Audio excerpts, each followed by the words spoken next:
Yo, what's up, guys? It's BrendanMushi with another Guilty Gear Strive update video. The Japan Amusement Expo is going on this weekend, and we got to see some more Guilty Gear Strive matches from some high-level players. Summit Chip, Roy, Fab. We're playing some matches, which is pretty dope to watch, to see people play the game that actually had some time to practice and could show off some new stuff that we haven't seen.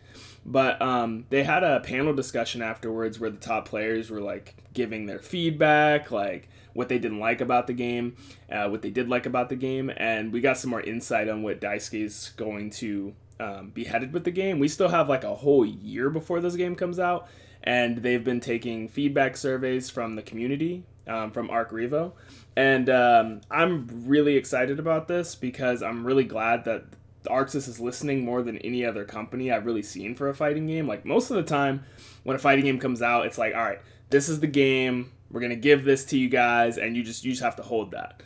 But they're really like taking baby steps, like month after month, listening to people. So let's run through it together, and we'll see what Ishiwatari's got in store for us. So, everybody got to present what Guilty Gear is to them in terms of gameplay. The players said the same old high degree of freedom, opportunities to express themselves, diversity in cast, etc. Yeah, super important to Guilty Gear, obviously. Guilty Gear has a really diverse cast. Every character plays completely differently, and that's what makes the game really fun. I think they've already shown that they're doing a pretty good job of that. Chip still dies in like in like 2 hits. Potemkin still does ridiculous damage. Potemkin can't IAD or normal dash. He has to hammer fall break. So I do see that the characters are a bit diverse. They haven't added some of the more crazy characters yet, but from the Foss trailer, I feel like we can see that there is some more diversity. You know, he literally gives characters an afro. Like come on. He gives them an afro, he has that teleport, and he still has I don't think he has item toss. My theory is that he just throws a mini Foss every time. That's my theory. But maybe he might have item toss. I feel like they would have showed that if he did. But yeah, opportunity to express themselves. As an addition, Arc System Works disclosed one of their internal keywords, Warusa. Okay, I don't know. I don't know what that means. But basically what this part's talking about is he's talking about how Guilty Gear, it has to have sufficient amounts of mischief. And the way that I interpret that is that Guilty Gear has a lot of bullshit. You know what I'm saying? Like, that is bullshit blazing, if you will. Yeah, Guilty Gear can have some dirt, some bullshit. It can be pretty nutty at times, you know? And I think that he's saying that he mentioned that we can see some mischief in the exhibition matches, but there's much more under the hood, and he said that with a big smirk on his face. So I feel like more than likely the developers on the game probably have discovered some things that we haven't. One of the things I saw recently that was pretty cool, from a recent stream, was this little air shimmy Roman cancel. So I saw this, and this was pretty cool. I saw this on the Twitch channel Bless RNG. I saw this get shared on Twitter. It's nothing too crazy, but it just kind of shows that we haven't explored everything yet. And considering they're going to make changes between a year, that's pretty cool how when he does the air dash, you can see that he keeps his momentum even though he drift RCs backwards to maybe avoid a poke, fireball, anti-air. And you can drift in any direction you want at this point. So he could go down, up, whatever he wants to do, and then still maintains his momentum and can come back in. So I feel like if we've been able to figure out stuff like this by just sitting down and playing the game, who knows what the developers already know about. So I believe that if Ishiwatari has made all the previous Guilty Gear games and he thinks this game doesn't have enough dirt, and he's smiling saying like, yo, you guys haven't seen shit yet, like, y'all are scrubs, like, y'all are actually trash. Maybe that's what he's saying. We'll just have to see. Okay, balance. Big differences between tiers or even more balance. So I think they're trying to see, like, of course Fab asked this question because he plays Potemkin, but essentially he's asking, like, are we going to focus more on balance on this game? But Arc System Works is saying that they're leaning more towards an even balance. Every fighting game developer is going to tell you that. Like, no, I don't think any fighting game developer, except for, like, a Marvel game, is going to tell you, like, yeah, this game's broken. Like, Yeah, we're gonna make this game like super busted, and like the tier list is just gonna be like a huge gap from the top tier to the bottom tier. I think only like Marvel vs. Capcom developers have said that. Because I remember Seth Killian said that when he was developing Marvel 3. They were like, yeah, no, our goal for this game is to make every character busted. Jumps and anti-airs. Arc System Works wants to increase the risk of jumping. Hell yeah. I 100% agree with that.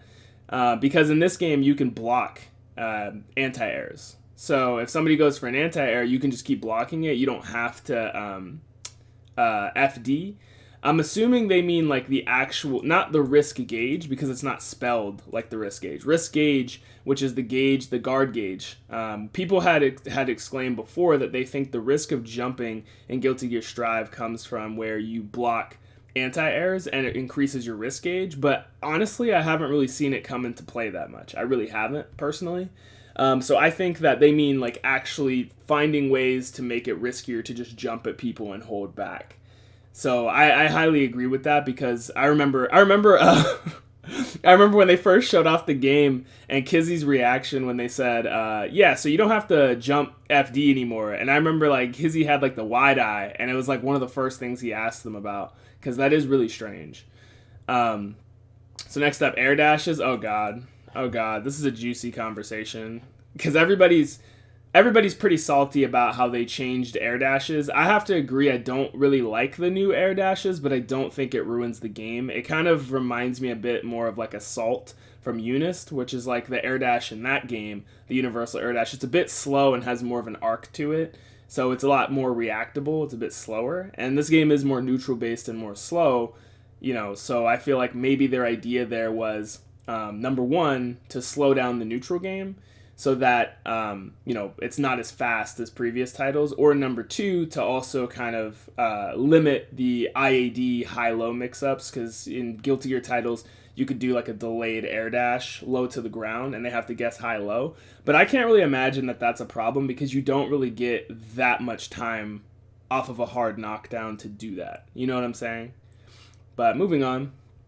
The players think the current air dash is difficult to combat due to its variety of speeds and angles, which depend on the timing of the air dash. Oh, I see. Yeah, so this was kind of explained before, where when you air dash, in current Guilty Gear, when you air dash at somebody and you press an attack button, you can't press an attack button until the end of the air dash. But in this Guilty Gear game, you can actually press a button very early on in the travel time of your air dash, or later on, and it kind of changes your descent a little bit. So you can air dash and quickly press a button if they're a bit closer, or you can air dash and then press a button later, and so you won't descend until a bit later in the air dash. So it kind of changes your trajectory, and I believe they're saying with the current air dash, it's a bit harder to stop people from coming at you and anti-air them.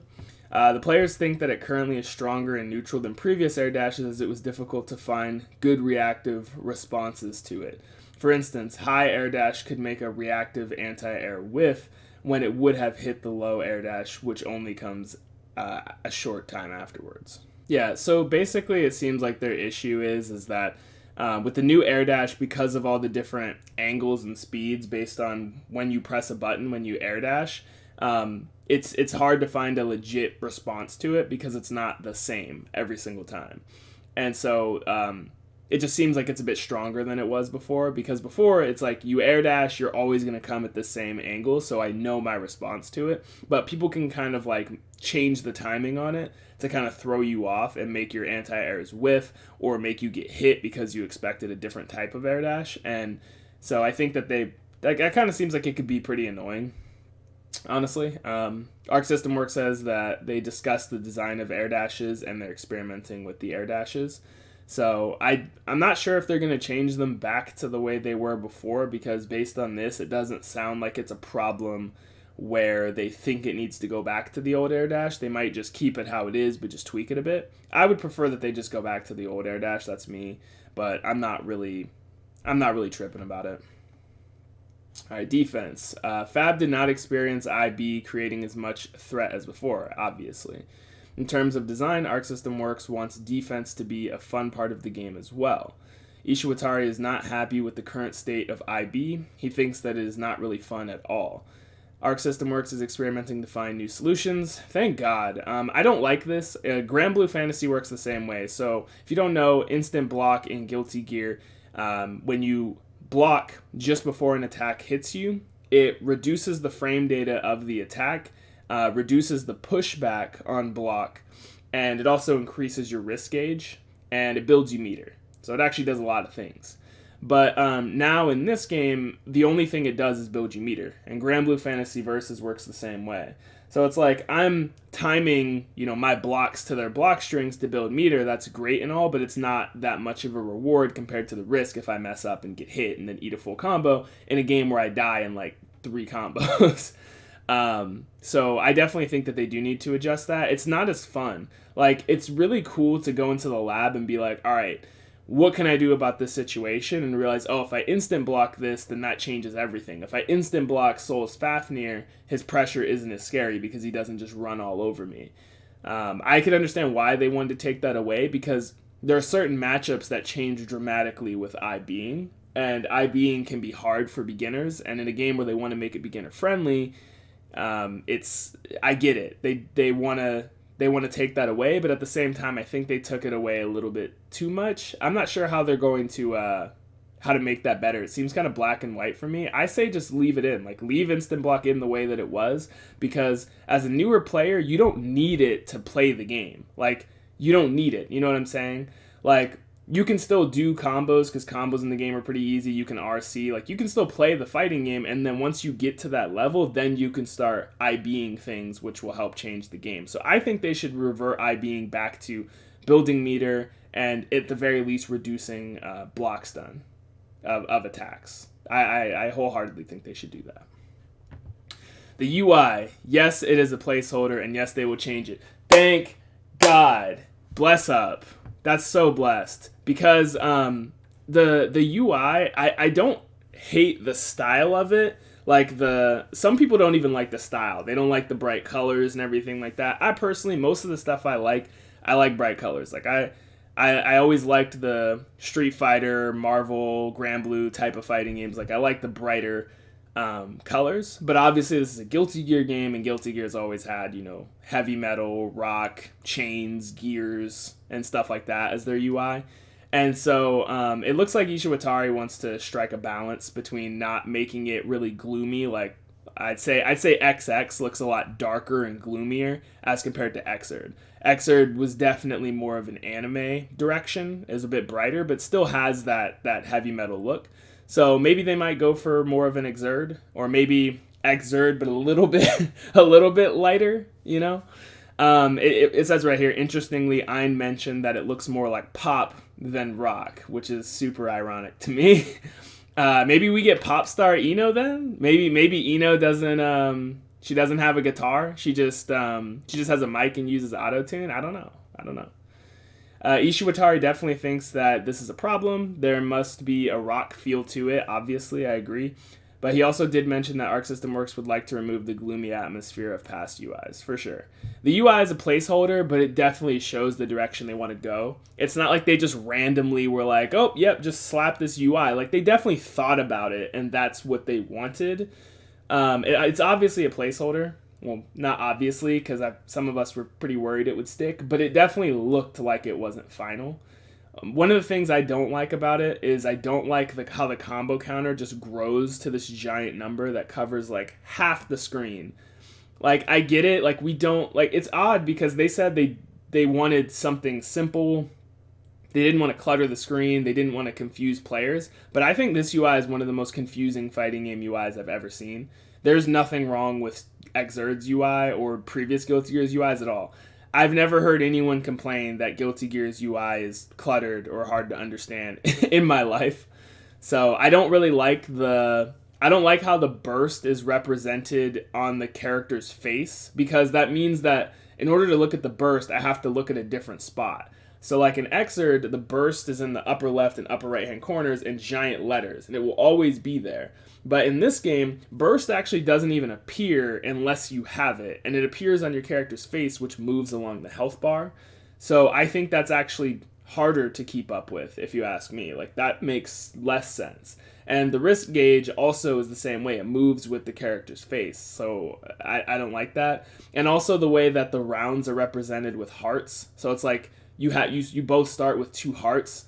And when the opponent wins a round, instead of something happening to their counters, their round counters, the opponent loses a life. And it's like no fighting game works like that. So you're just confusing everyone that's ever played a fighting game.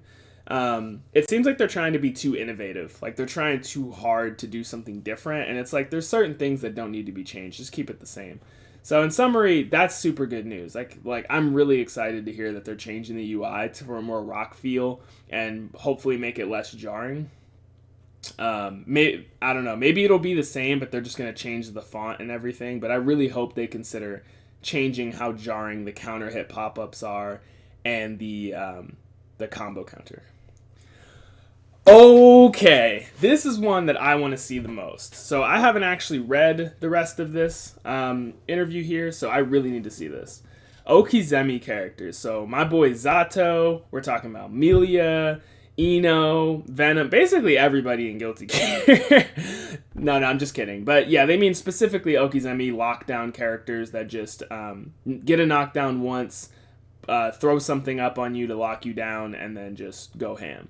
And we've already seen in the game that a character, like, for example, Kai has really strong Okizeme in Xrd, but I still think he functions decently in the new game. So we'll see what their thoughts are here. How will so-called Okizeme characters function in Strive? They talked about what a so-called Okizeme character is.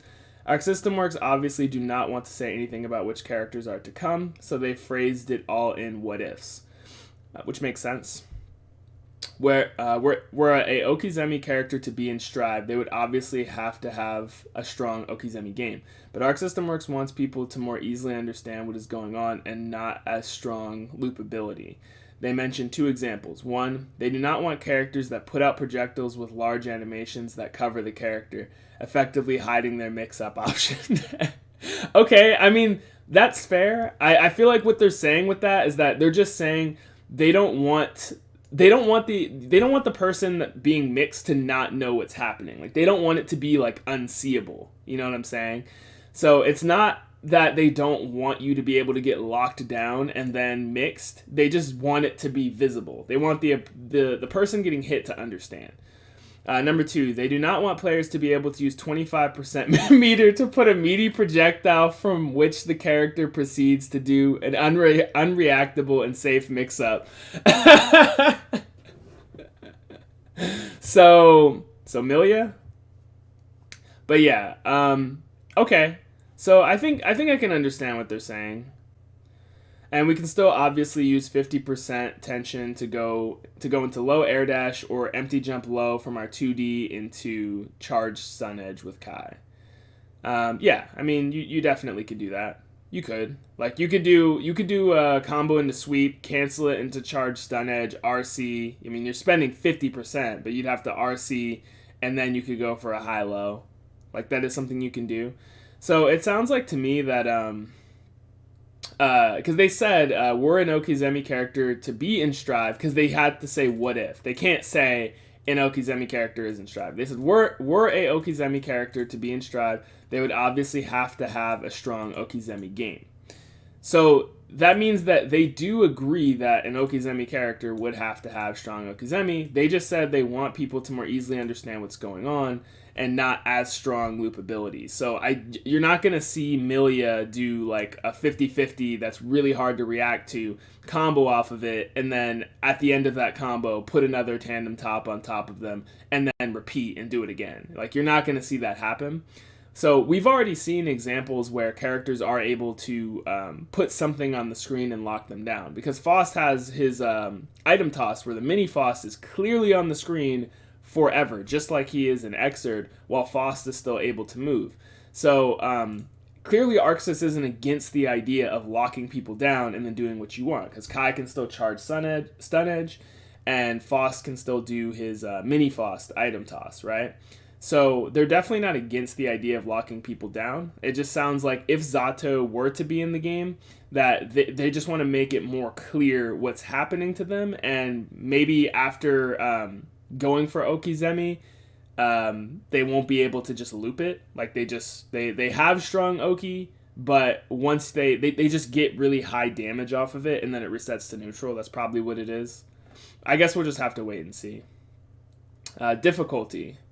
Summit contextualized his question about difficulty by saying that current fighting games are becoming more and more simple, which is correct, with auto combos and easily understandable chains and gatlings. Yeah.